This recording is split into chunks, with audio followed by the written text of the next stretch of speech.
Assalamualaikum warahmatullahi wabarakatuh. Semoga semuanya berada dalam keadaan sehat walafiat.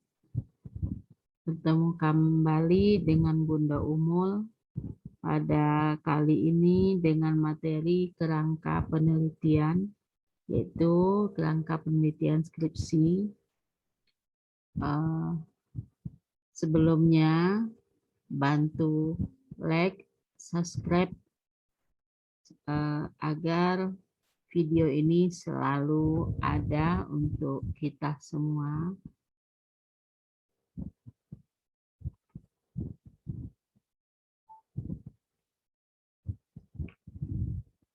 Secara umum, sistematika penulisan skripsi adalah sebagai berikut. 1. Ada halaman judul, halaman persetujuan, halaman pengesahan, halaman moto, halaman persembahan, halaman pernyataan, kata pengantar, daftar isi, daftar tabel, daftar gambar, daftar lampiran, dan halaman abstrak. Kita masuk pada bab 1. Bab 1 terdiri dari A. Latar belakang, B. Identifikasi masalah, C. Rumusan masalah, D. Tujuan penelitian, E. Manfaat penelitian.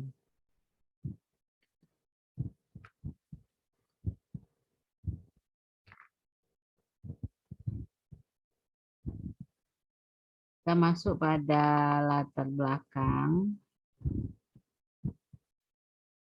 Penulisan skripsi itu sesungguhnya dipengaruhi oleh topik permasalahan yang dipilih dan banyak sedikitnya teori serta referensi yang menunjang.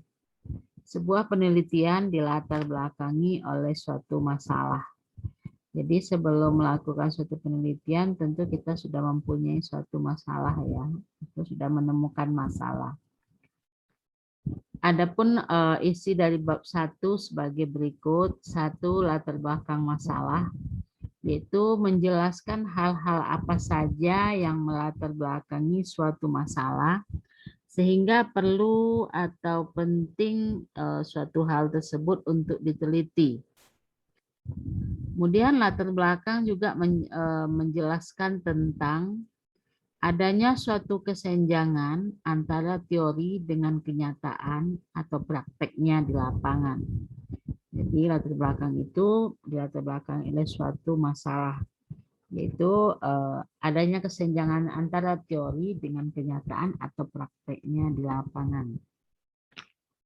Berikut yang terdapat atau yang harus ada dalam latar belakang, yaitu menjelaskan pentingnya suatu penelitian yang akan dilakukan, yang diperkuat dengan teori-teori atau pendapat-pendapat ahli.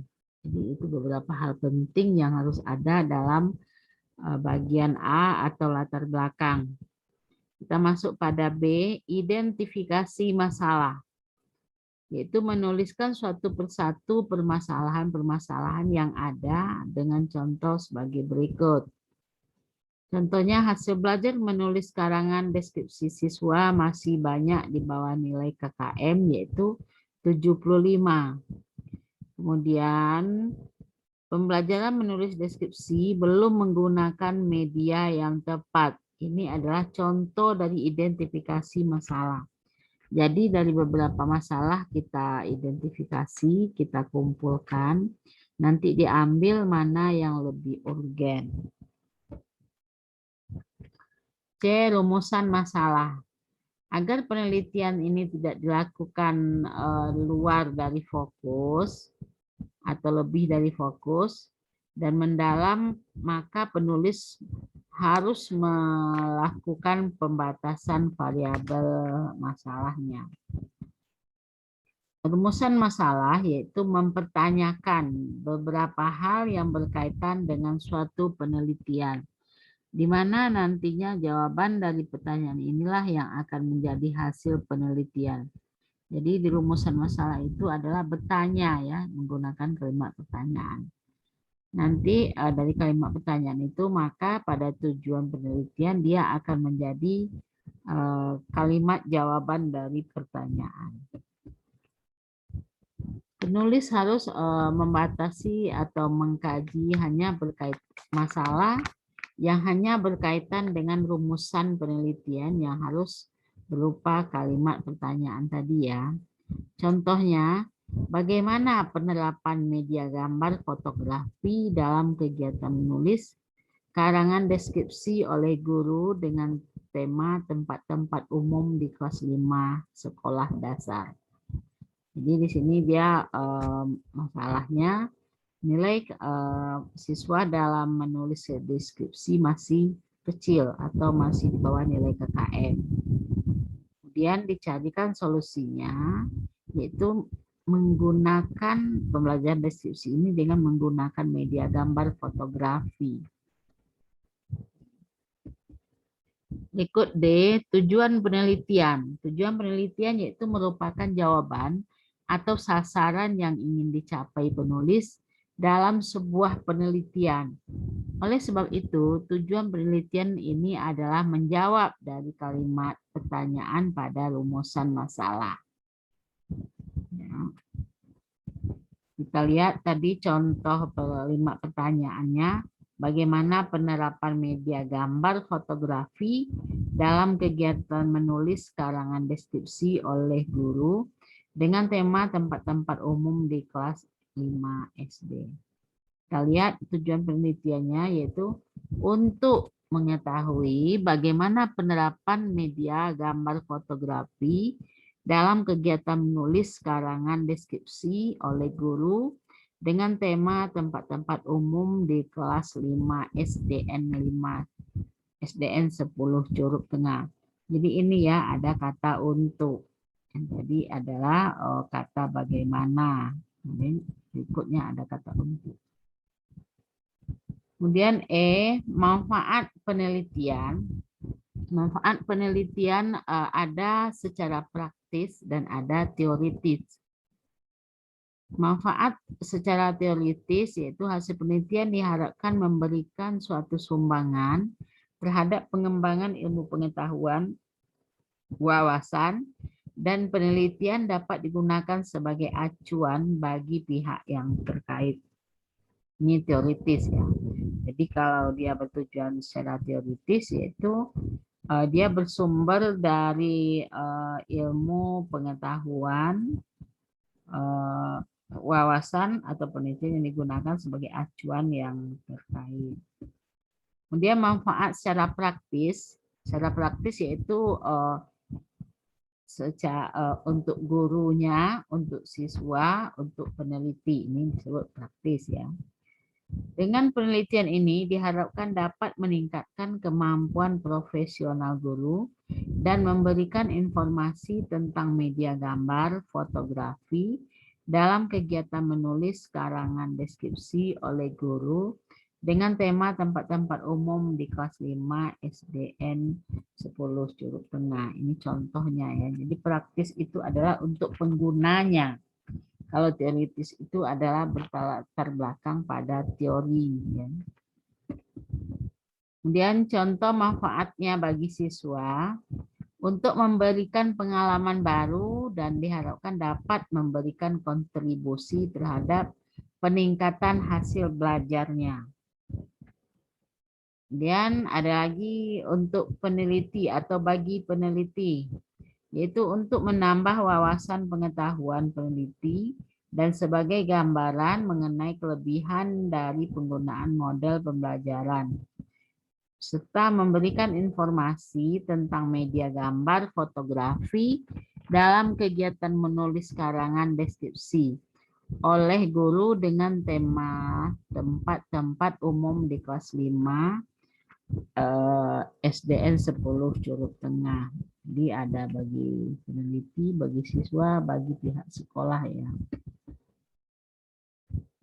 Manfaat bagi sekolah atau bagi pihak sekolah adalah Dengan penelitian ini diharapkan dapat dijadikan masukan untuk mengambil kebijakan dalam upaya meningkatkan proses belajar mengajar sehingga dapat meningkatkan mutu sekolah. Jadi bagi sekolah penelitian ini adalah untuk diterapkan pada materi-materi lainnya atau pada materi yang sama. Kemudian dimasukkan hal-hal yang terkait ya ke sekolah ya. Kita masuk pada bab 2. Apa saja yang ada dalam bab 2? Ini bab 2. Bab 2 yaitu terdiri dari A, kajian teori. Di landasan teori ini ada kajian teorinya. Yaitu kajian teori yang apa-apa saja yang kita gunakan sesuai dengan variabel penelitian. Jadi misalnya teori 1 misalnya media fotografi ya, media pembelajaran misalnya ya. Kemudian 2 karangan deskripsi dan seterusnya. Jadi kajian teori yaitu menguraikan dari variabel judul berdasarkan teori-teori. Kemudian B, penelitian relevan. Jadi pada bab 2 juga ada penelitian relevan. 3, kerangka berpikir. Bagian 3 itu ada kerangka berpikir. Kita masuk pada bab 2. Landasan teori, kajian pustaka. Landasan teori adalah kumpulan pendapat para ahli atau teori yang mendukung penelitian Anda secara ilmiah. Jadi namanya saja kajian pustaka dan landasan teori ya. Maka yaitu kumpulan pendapat ahli berdasarkan teori-teori pendukung, berdasarkan variabel. Kemudian landasan teori diperlukan karena setiap penelitian ilmiah harus didasarkan kepada konsep ilmiah yang relevan dengan judul skripsi. Jadi harus penelitiannya yang didasarkan kepada konsep ilmiah yang relevan. B, penelitian relevan. Penelitian atau yang istilah lainnya penelitian terdahulu atau studi literatur, yaitu adalah bagian dari cara membuat skripsi. Penelitian terdahulu berisi ulasan mengenai penelitian yang pernah dilakukan sebelumnya dan relevan atau terkait langsung dengan permasalahan yang diangkat sebagai penelitian yang Anda buat ya. Jadi kita ambil 3 atau lebih penelitian relevan, yaitu penelitian yang punya kesamaan atau hampir punya kesamaan, yaitu kesamaannya pada variabel X dan variabel Y, bisa salah satunya atau dua-duanya ya. Tujuan mencantumkan penelitian terdahulu sini adalah memberikan gambaran penelitian ilmiah yang sudah pernah dilakukan oleh pihak-pihak lain. Hal ini berdampak pada 2 hal, yaitu diketahui bahwa penelitian Anda berbeda atau bukan meniru dari yang sudah ada. Jadi itu dampaknya pada 2 hal, yaitu agar diketahui bahwa penelitian Anda berada atau bukan meniru dari suatu penelitian yang sudah ada. D, kerangka berpikir. Kerangka berpikir menunjukkan alur berpikir suatu penelitian dan menunjukkan permasalahan pokok yang melandasi permasalahan-permasalahan lainnya. Pada umumnya, kerangka berpikir digunakan untuk menggambarkan hubungan variabel satu dengan variabel lainnya. Variabel merupakan segala sesuatu yang akan menjadi objek pengamatan penelitian. Peneliti harus menentukan atau membuat outline tema mana yang akan diteliti, atau menentukan siapa sampelnya, di mana lokasinya, dan sistem kerja nanti juga akan seperti apa. Kerangka penelitian ini terbentuk sebelum langkah kerangka penelitian dibentuk sebelum langkah penelitian dilakukan. Jadi sebelum dilakukan penelitian sudah punya kerangka berpikir ya. Contoh kerangka berpikir ini variabel X-nya penggunaan media pembelajaran Kuiper School. Kemudian apa pengaruh dan kendalanya terhadap hasil belajar. Jadi alur kerja atau alur berpikir yang akan kita kerjakan ya. Itu yang disebut kerangka berpikir dalam suatu penelitian. Kita masuk pada bab 3. Apa saja yang ada dalam bab 3. Ini bab 3. Bab 3 ada 5 poin. 1A, tempat dan waktu penelitian. B, jenis penelitian. C, sumber data. D, teknik pengumpulan data. 5, teknik analisis data. Ya, ada 5 ya.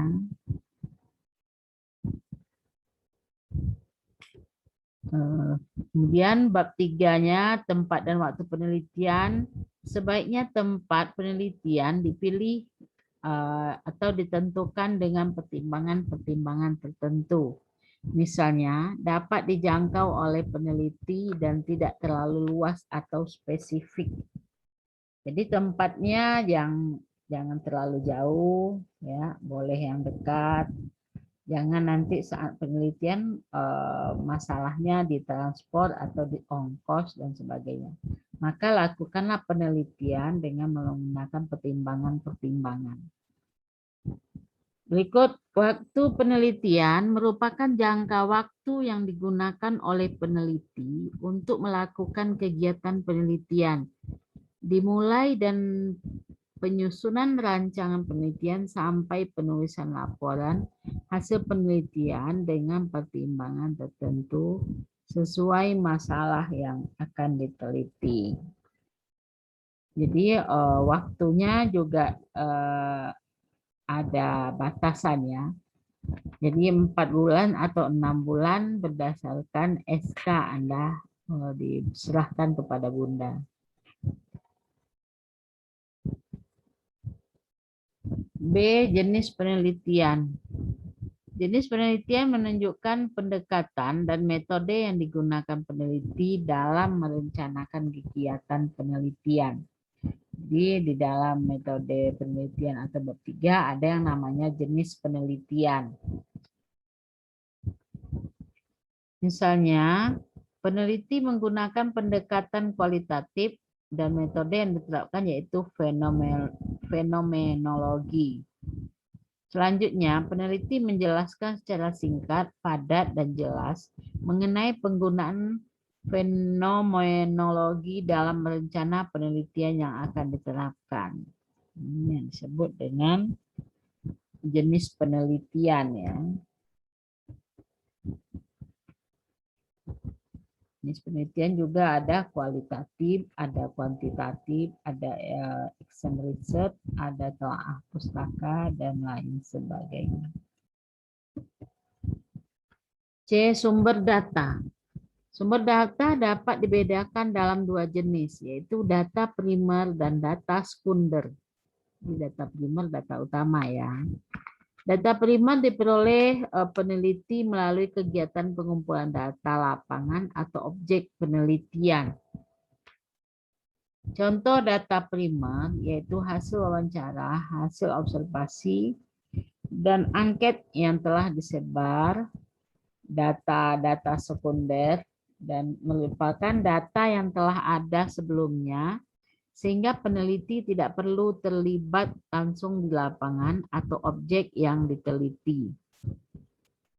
Contoh data sekunder yaitu monografi, hasil sensus penduduk, jurnal atau bakso buku.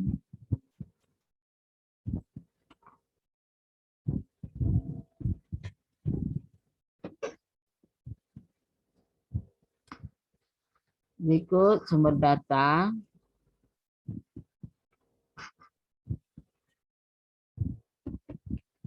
D. Teknik pengumpulan data.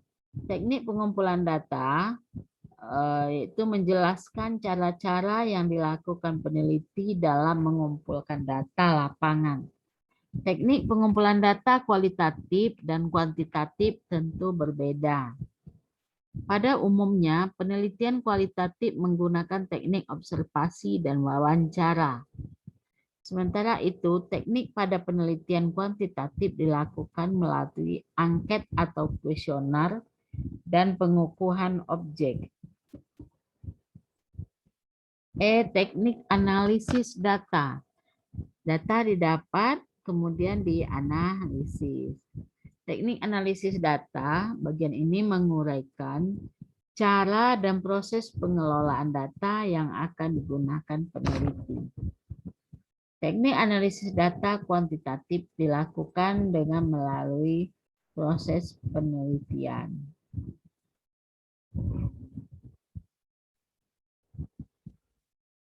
Teknik analisis data kuantitatif dilakukan melalui proses editing, coding, dan tabulasi. Penelitian kualitatif, data diolah melalui proses pengumuman data, reduksi data, penyajian data, dan penarikan kesimpulannya.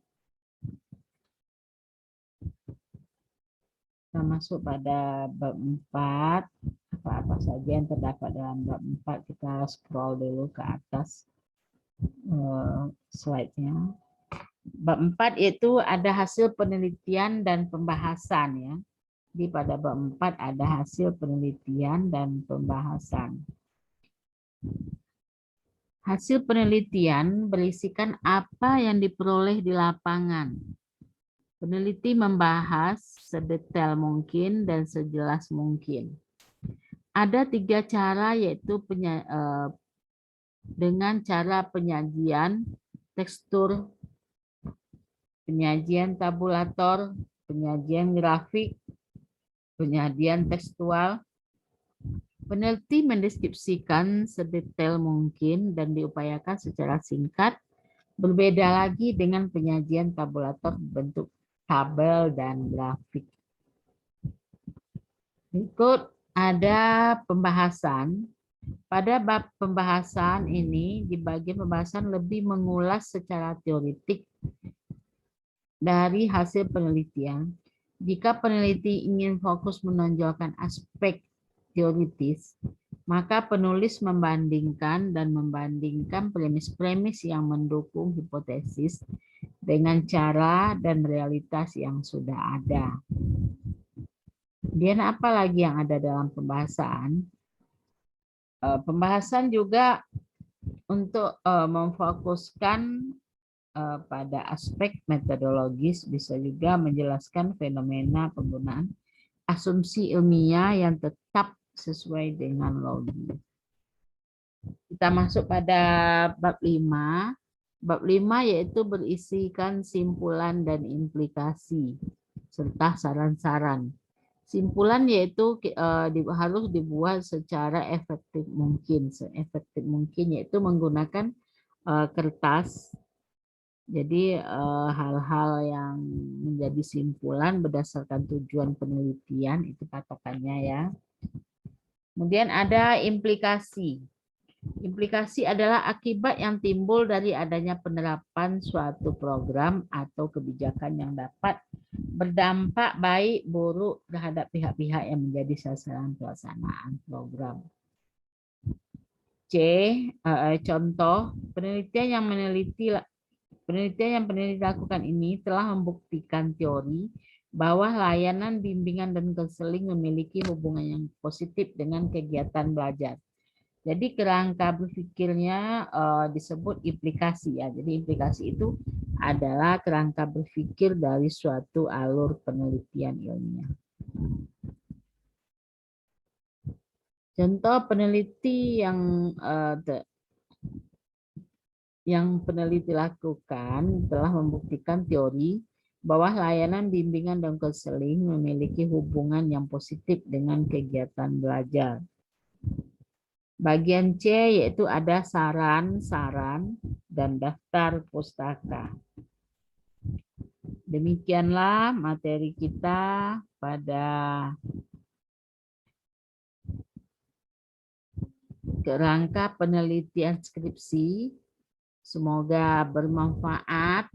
Jangan lupa subscribe, like ya, dan tonton video ini agar video ini selalu ada untuk informasi-informasi semuanya. Akhir kata, billahi taufik wal hidayah. Wassalamualaikum warahmatullahi wabarakatuh.